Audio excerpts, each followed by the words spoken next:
Le rapport publié par Oxfam à la veille de la COP28 a révélé qu'en 2019, les 1% des plus riches du monde ont généré 4 fois plus d'émissions de carbone que toute l'Afrique réunie.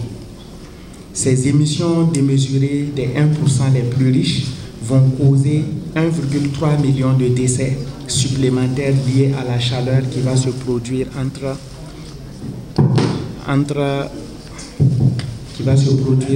2020 et 2030. Depuis 1961, la productivité agricole du continent a chuté de 34%, plus que dans n'importe quelle autre région, en grande partie à cause des effets du changement climatique. L'engagement mondial des pays développés à fournir 100 milliards de dollars par an entre 2020 et 2025 s'est avéré insuffisant pour répondre à l'ampleur des besoins et à l'augmentation exponentielle des impacts de la crise sur les pays en développement. Selon l'OCDE, en 2020 et 2021, les financements officiellement déclarés sont passés en dessous de l'objectif de 100 milliards, respectivement 83,3 milliards et 89,6 milliards. Tandis qu'en 2022, le dit objectif aurait été atteint pour la première fois avec un niveau de 115,9 milliards de dollars américains. Toutefois, d'après les estimations d'Oxfam, l'effort financier réel des pays riches pour soutenir le financement climat est de beaucoup inférieur aux chiffres officiellement déclarés. Concernant la qualité du financement climat fourni, notre analyse des chiffres publiés montre également de grands déséquilibres entre le type de financement fourni et les besoins réels des pays les plus touchés par la crise climatique.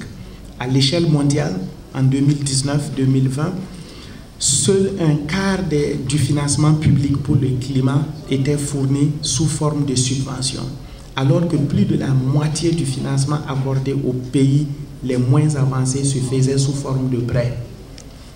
Cette année, à la COP29 en Azerbaïdjan, la jeunesse africaine dans sa globalité interpelle la communauté internationale.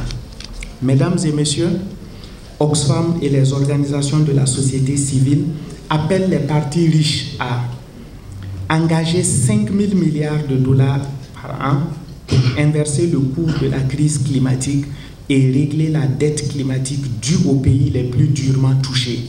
C'est moins de 7 000 milliards de dollars que les gouvernements dépensent pour subventionner le secteur des combustibles fossiles. Il est également urgent d'accroître le financement de l'action climatique sous forme de subventions et réduire la tendance de prêter de l'argent qui a été tout simplement promis et qui est dû. Que je prends la parole au nom de Monsieur le ministre de l'Environnement, de l'Assainissement et du Développement durable, la parole ce matin à l'occasion de cette cérémonie de lancement de la caravane de mobilisation citoyenne et de plaidoyer sur les enjeux climatiques organisée par Oxfam en prélude à la participation du Mali à la COP29 prévue du 11 au 22 novembre 2024 à Bakou, en Azerbaïdjan. Cet événement, bien plus qu'une simple rencontre, symbolise notre engagement collectif et individuel à faire face à l'un des défis les plus pressants de notre époque, les changements climatiques. Je voudrais, à l'entame de mon propos, vous remercier d'avoir bien voulu rehausser de votre présence cette cérémonie de lancement, malgré vos agendas chargés. Nous sommes honorés de vous compter parmi nous. Votre présence effective ici ce matin témoigne de votre engagement et de votre détermination en faveur de la protection de l'environnement et de l'amélioration du cadre de vie des populations pour un développement durable. J'exprime notre gratitude aux institutions partenaires pour leur soutien renouvelé et constant à nos initiatives environnementales et climatiques. Je remercie chaleureusement Oxfam pour l'aimable invitation adressée à mon département pour prendre part à cet important événement consacré à la justice climatique au moment où le pays se prépare dans un contexte d'urgence climatique et sécuritaire à participer à la COP29 sur le changement climatique. Mesdames et messieurs, distingués invités, les changements climatiques sont une triste réalité et nous affectent à tout point de vue. Bien que le continent africain contribue très peu en termes d'émissions de gaz à effet de serre, il reste le continent le plus exposé et le plus vulnérable à cause de son faible niveau de développement. Le Mali, comme vous le savez, est l'un des pays les plus vulnérables aux effets néfastes des changements climatiques. Enclavé dans la région du Sahel en Afrique de l'Ouest, au cœur du désert du Sahara, les changements climatiques y sont une réalité. Des inondations au vent fort, aux fortes variations de température, aux sécheresses à répétition, à la perturbation du régime des pluies, entraînant une incertitude sur les calendriers agricoles. Nos populations subissent durement au quotidien les affres des changements climatiques. Ces changements climatiques menacent l'agriculture, l'élevage, la pêche, les forêts et la santé. Ces secteurs essentiels pour la subsistance de notre population sont directement affectés par les aléas climatiques. Mesdames et messieurs, le Mali, pour montrer son engagement à lutter contre les effets néfastes des changements climatiques, a mis en place un cadre juridique et institutionnel adéquat, à travers, entre autres, la ratification de plusieurs accords multilatéraux sur l'environnement, notamment la Convention cadre des Nations Unies sur le changement climatique et l'accord de Paris sur le climat. L'adoption de plusieurs politiques et stratégies en la matière, la mise en place d'un fonds climat Mali, la mise en place de cadres de concertation sur les questions environnementales et climatiques, la mise en œuvre des projets et programmes sur les changements climatiques. À ces efforts, il convient de rappeler que le Mali s'est également engagé dans la coopération régionale pour faire face aux défis communs de la sécurité climatique. À cet effet, en novembre 2023, nous avons organisé à Bamako le premier forum régional sur le nexus climat, paix et sécurité.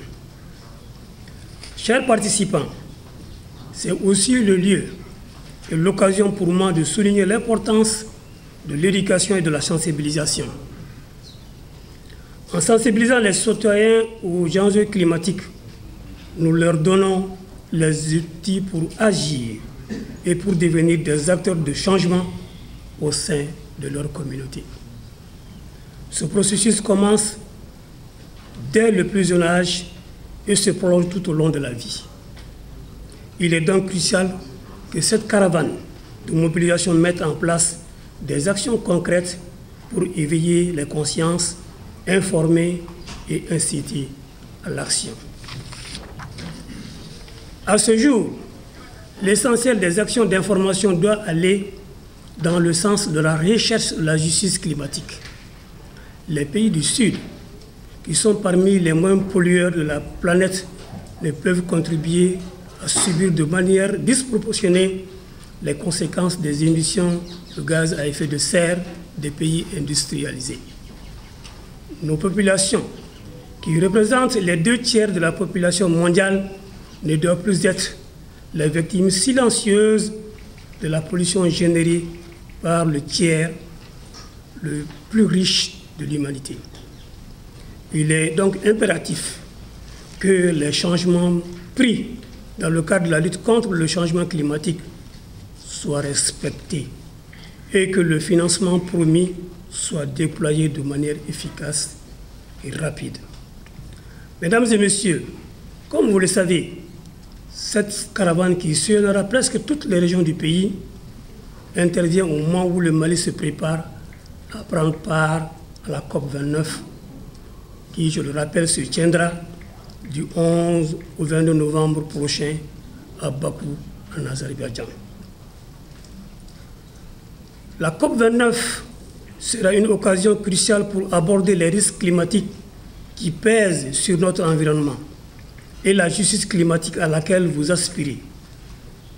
Nous serons appelés à forger des alliances, à renforcer nos engagements et à trouver des solutions innovantes face à une crise qui menace non seulement notre écosystème, mais aussi notre sécurité alimentaire, notre santé et notre bien-être économique. Abdelkader Idrissa Mega, je suis le secrétaire général de la RDDC, l'Association pour le renouveau, le développement durable et la culture. Ce matin, je vous remercie très bien, monsieur.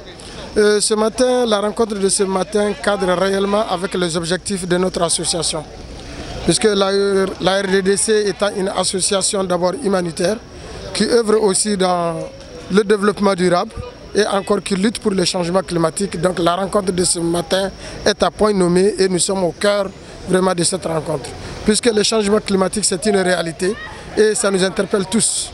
Vous, moi et pratiquement tout le monde. C'est-à-dire, comme on le dit toujours, l'union fait la force.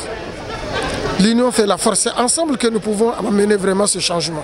Ce changement ne peut pas aller d'abord sans d'abord un éveil de conscience de la population, de la jeunesse. Puisque ce climat nous interpelle tous. Aujourd'hui, nous sommes là. Mais demain, qu'est-ce que nous allons offrir à nos enfants, à nos progénitures? Donc ensemble, si nous nous donnons la main et que vraiment nous conjuguons les efforts, le changement climatique en réalité, c'est vrai, c'est un phénomène mondial. Mais quand même, essayons de faire le moindre vraiment pour que ça ne puisse pas nous affecter. Puisque nous, les pauvres, nous ne sommes pas des polières, mais les conséquences, c'est nous vraiment qui les subissons. Moi, c'est Hamidou Zambilou. Je suis le président de l'Association pour le renouveau, le développement durable et la culture. Donc, merci beaucoup, M. Touré. La rencontre qui nous réunit aujourd'hui, c'est la caravane africaine pour la justice climatique. Donc, ce thème qui nous interpelle plus qu'un mot, la justice climatique, c'est un thème qui relève aussi aujourd'hui beaucoup de choses parce que nous sommes en train de voir comment on peut agir, les organisations de la société civile ensemble, comment ils doivent agir, n'est-ce pas, pour apporter leur contribution aux participants, n'est-ce pas, à la COP 29 qui doivent se tenir à Azerbaïdjan. Donc, c'est lors de cette convention que des propositions concrètes qui vont être issues de cette caravane-là vont être discutées avec les négociateurs au plus haut sommet pour demander aux pays du Sud qui polluent les pays du Nord, n'est-ce pas, de réparer l'injustice qu'ils ont créée. Le fait de réparer, ça nous renvoie à ce que le réchauffement climatique est en train de se passer aujourd'hui, c'est-à-dire les phénomènes liés à la désertification, les phénomènes liés à la sécheresse, les phénomènes liés aux inondations, les phénomènes liés à la forte chaleur que nous vivons aujourd'hui. Donc c'est des phénomènes qui ne nous appartiennent pas, qui nous ont été imposés, n'est-ce pas, par les pays pollueurs. Donc nous demandons, la justice climatique demande à ces pays-là de venir réparer l'injustice qui a été créée à travers les dégâts que nous vivons actuellement aujourd'hui dans les pays du Sud. Donc ces pays du Nord-là doivent forcément réparer cette injustice-là, d'où le thème de la justice climatique que nous sommes en train de célébrer le 15, le 16 et le 17 octobre ici au Mali. Donc plus qu'un appel, moi je pense qu'on va lancer un cri de cœur à l'endroit de la population malienne de rejoindre le réseau d'organisations de la société civile qui évolue dans le cadre des changements climatiques, de nous rejoindre, n'est-ce pas, autour des objectifs qui nous ont été assignés pour combattre ces phénomènes-là que nous sommes en train de vivre. Nous sommes aujourd'hui plus de 150 organisations de la société civile qui sont là, donc nous attendons davantage, beaucoup plus d'autres organisations qui vont nous rejoindre à faire des propositions concrètes, n'est-ce pas, à faire des projets de loi, à faire beaucoup de choses qu'on va proposer aux autorités nationales d'abord, ensuite qu'on va proposer aux négociateurs de la COP29, qu'on va proposer aussi à beaucoup d'organisations de partenaires qui sont les organisations de partenaires des organisations de la société civile.